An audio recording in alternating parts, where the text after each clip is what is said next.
تو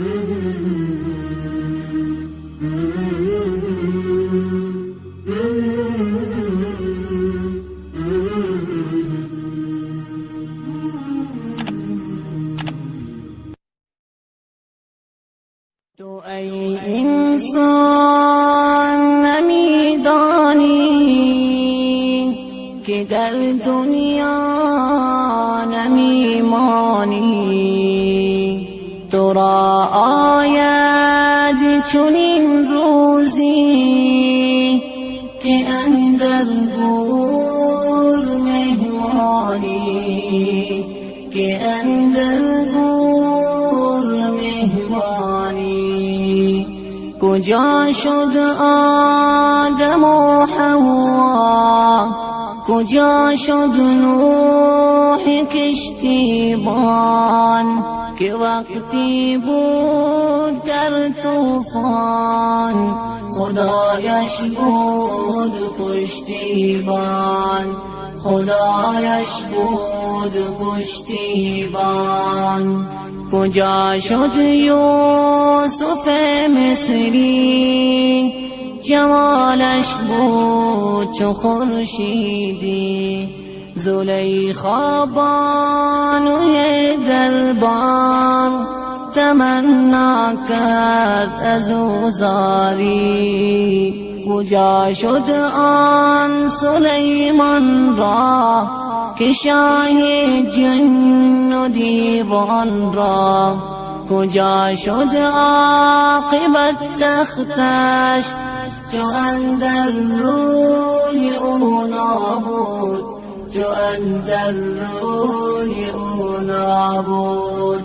کجا شد حضرت موسی، خدا داد معجزش عصا، بسا جنگید با فرعون که غرقش کرد در دریا، که غرقش کرد در دریا.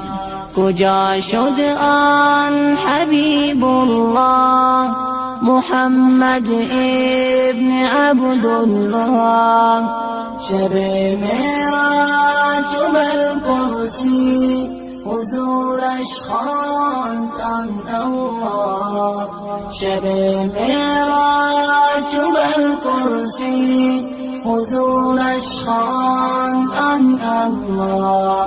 نبی الله در این عالم به مثل ماهی تابان بود، جمال نازنین او دل آرام صحابان بود، جمال نازنین او دل آرام صحابان بود.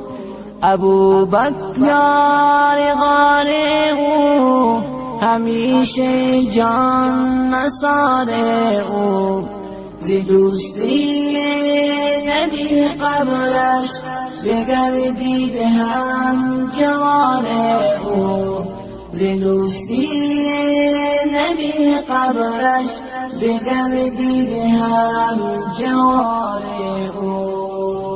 عمر مردی دلاور بود، نبی را یار و یاور بود، به هر امری که او می گفت خدا از رأی او خوشنود، خدا از رأی او خوشنود.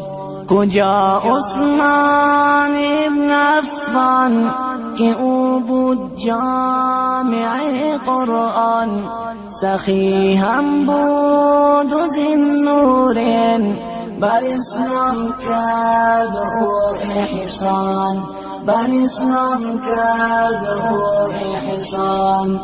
علی داماد پیغمبر که بود شیر خدا حیدر، علی مرد شجاعت بود مسلط بود بر هر در، علی مرد شجاعت بود مسلط بود بر هر در.